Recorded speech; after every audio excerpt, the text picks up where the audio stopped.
João, Caderno de um Ausente conta a história de um pai que escreve um caderno, enfim, uma narrativa para sua filha que acaba de nascer. Sim. Eu queria te ouvir falar dessa ideia, mas pegar também um detalhe já no título, que é Caderno de um Ausente, e te perguntar desse ausente. Que ausência é essa que vem até para o título, João? Bom, muito obrigado, Rodrigo, pela pergunta. Fico feliz que você tenha encontrado essa questão, que é uma questão que, na verdade, permeou toda a história. Ou seja, a ideia de um sujeito que já tem uma idade mais avançada, vai ter uma filha, ou seja, está tendo essa filha, e por mais que ele tenha desejos e esperanças de viver muito tempo, ele sabe cientificamente que ele não vai ficar muito mais tempo por aqui.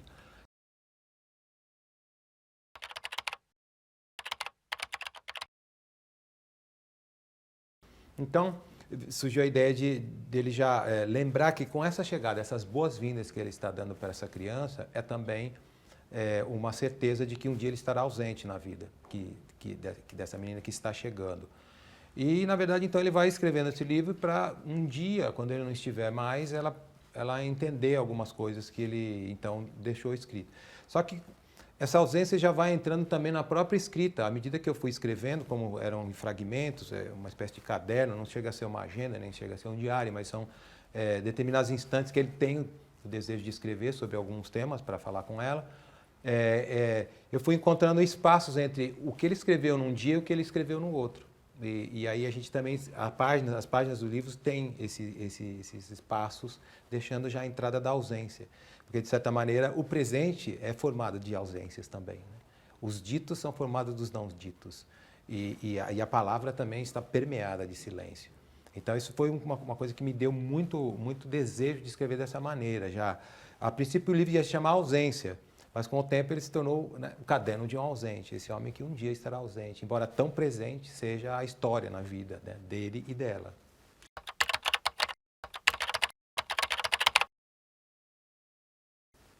Você, esse narrador, ao estar falando para a filha recém-nascida e ele já pensando nesse tempo final dele, talvez, você consegue fazer uma coisa que é fantástica, eu acho, e que não há lugar melhor do que a literatura para isso, que é tentar ligar as duas pontas da vida, fazer preencher, enfim, com um monte de ausências e lacunas, Sim, claro, sim. mas ligar essas duas pontas. Eu procurei assim, a gente tem algumas matrizes, né, Rodrigo? E aí eu, por exemplo, uma das matrizes desse livro foi O Mote Vida Severina, que é um livro que eu gosto muito, um alto lindo, né, de João Cabral, e curto. Então eu também tinha esse objetivo, esse projeto de fazer um livro muito curto, mas que tivesse uma densidade poética e tal. E esse livro ele começa com a morte, né? O tempo todo tem alguém morrendo, né? Então o Severino vai vindo, só tem morte frutificando, até que ao final do livro é uma vida, né, que nasce. Vale a pena festejar a vida. Então eu começo esse livro com uma vida que chega, ao contrário, e depois a gente vai encaminhar para um final também que de alguma maneira vai consubstanciar um novo ciclo, né? Porque uma morte é um novo ciclo também, né? Então eu fui montando assim o texto como se fosse um corolário, sabe? Cada hora uma conta que vai entrando e vai montando e vai fazendo esse ciclo, porque o que termina reinicia, né? João, não sei se eu estou errado, mas me parece que todo escritor tem uma certa obsessão. Há quem diga que o escritor passa a vida toda escrevendo o mesmo livro. É verdade. E eu fiquei pensando sobre a sua obra e se não seria de alguma maneira, talvez das suas obsessões, justamente um encontro com outro, a questão da alteridade, com um detalhe específico que é nesse encontro que se realiza na família, assim, no primeiro encontro, talvez no mais próximo ou no inicial na infância. Sim. Tem um pouco disso, enfim, Sim, é uma questão para você? Sim, é perfeita essa tua consideração, porque eu me lembro de quando eu comecei a escrever, quando eu comecei a me sentir no mundo como alguém que está lendo o mundo, ainda não tinha uma escritura, a escritura veio com o tempo, eu ainda era o sujeito que lia. Quer dizer, todo escritor ainda é o leitor, né?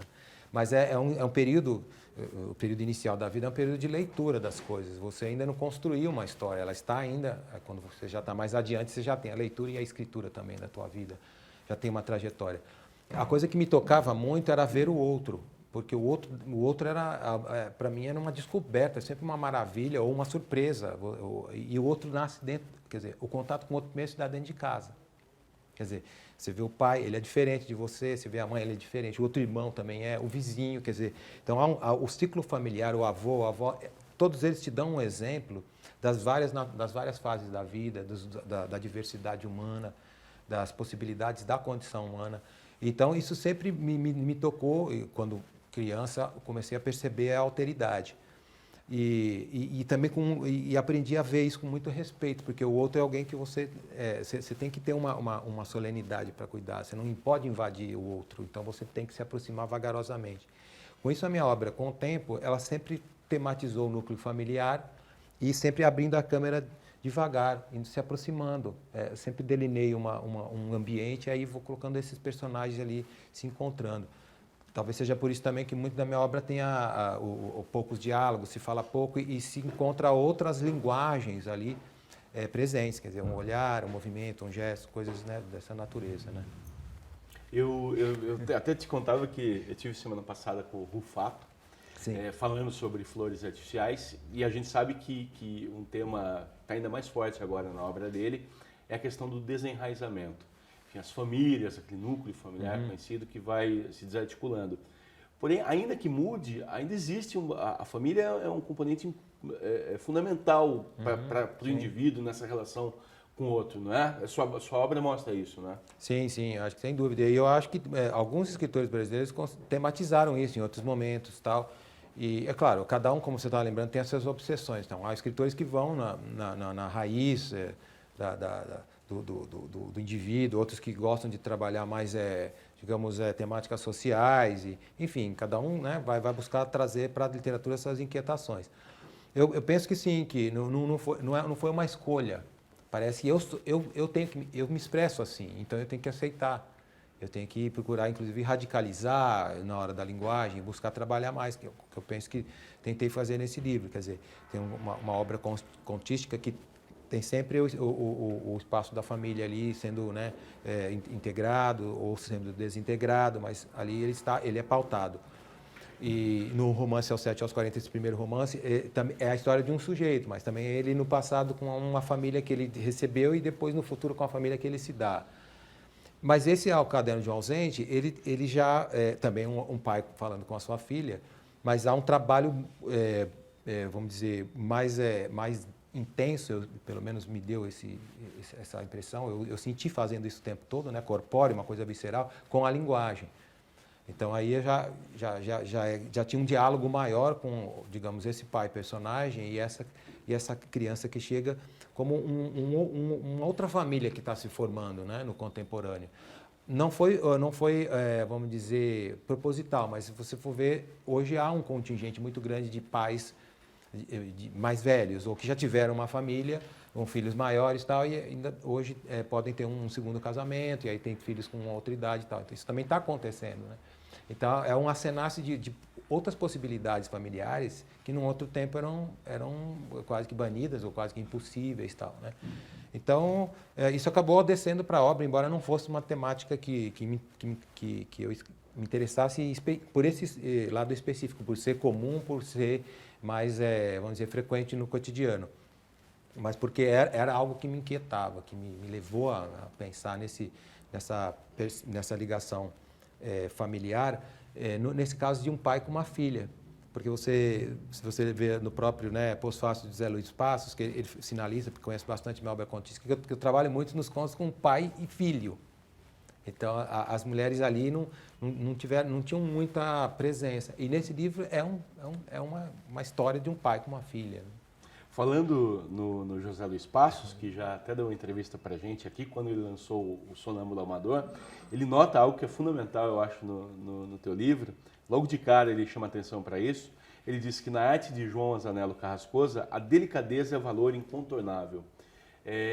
E isso me parece uma das questões que chama logo a atenção do leitor, que é um tema forte, enfim, falando de uma coisa tão impactante na vida, que é a ausência que virá, mas com uma delicadeza, enfim. Isso é o que surge naturalmente no seu trabalho? Então, Rodrigo, aí que tá, né? Bom, a crítica tem apontado isso bastante, né? Mas assim, eu sinto que é a maneira como eu faço, então não tem um propósito, ou seja, à medida que eu me vejo e me expresso dessa forma, eu tento melhorar, tento aprimorar, e a maneira de fazer, talvez também porque é uma carga de trabalho com a linguagem, enfim, que acaba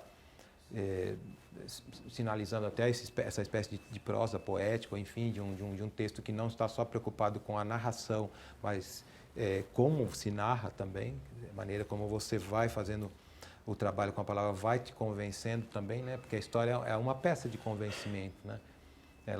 Se ela é tão forte, é tão verossímil, ela cria um mundo possível de você acreditar, que eu acho que esse é o território da literatura, não é o que é, mas o que poderia ser, a maravilha ou a tristeza, ou enfim, a angústia do que poderia ser, são as possibilidades que o artista delineia, demarca, né, com seus limites também, né, porque você escreve com seu talento e também com as suas deficiências, né.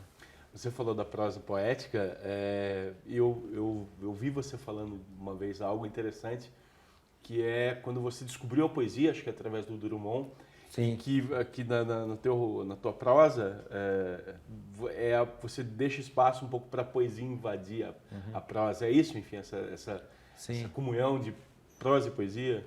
Então, você tem razão também. De fato, isso aconteceu em um determinado instante que eu tinha lá meus 15, 16 anos. Eu lia mais a poesia anterior, não conhecia muita poesia modernista ainda. Tinha lido alguns poetas, uma Bandeira, algumas coisas que tinha gostado muito e lia de forma meio que desordenada, né? Não tinha ainda uma orientação, enfim. Mas aí me cai um livro do Drummond, de fato, que era Impurezas do Branco, tal, que era um livro que estava aparecendo e me tocou muito, porque eu falei, bom, então você pode... Era um livro contando um dia, né, o que está acontecendo num dia, com coisas praticamente coloquiais. E, no entanto, tinha uma carga muito forte de poesia ali.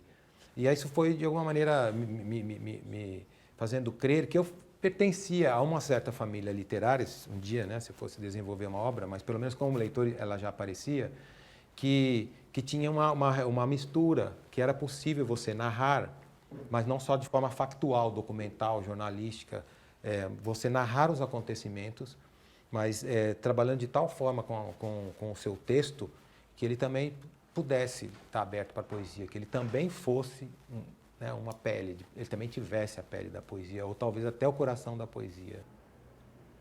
E para que servem as lembranças? Lembranças não há o que fazer com elas, Bia, mas também se não existissem, eu não poderia te deixar este legado, porque só escrevemos sobre aquilo que se encravou em nossa memória.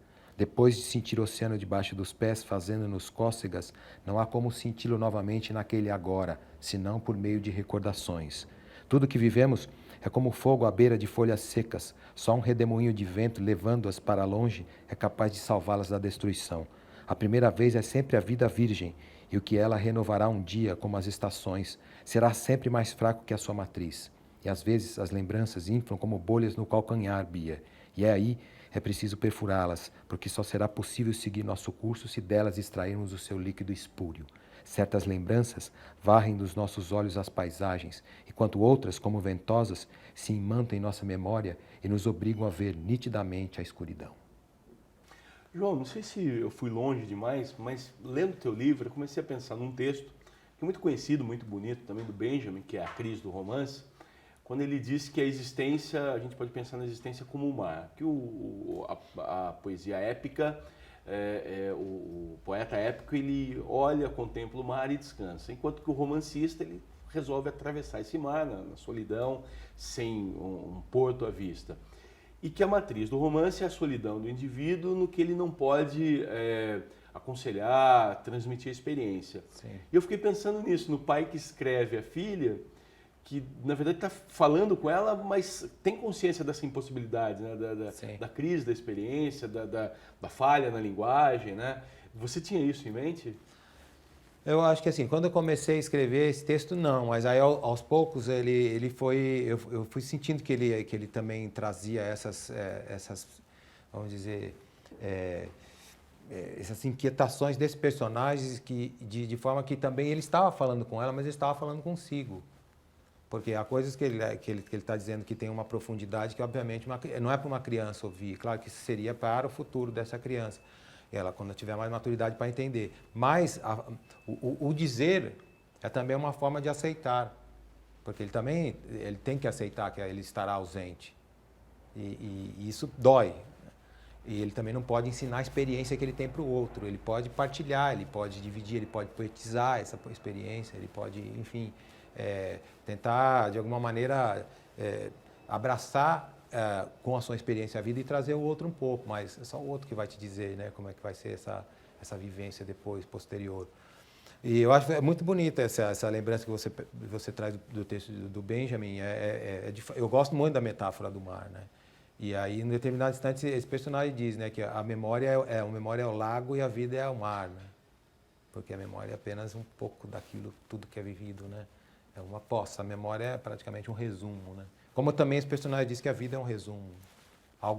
O resumo é sempre uma parte daquilo que a gente consegue capturar. E a vida talvez seja uma coisa, como o personagem diz, muito maior, mas a gente não consegue. Então, ela é só um resumo, né? João, muito obrigado. Obrigado a vocês aí pela oportunidade.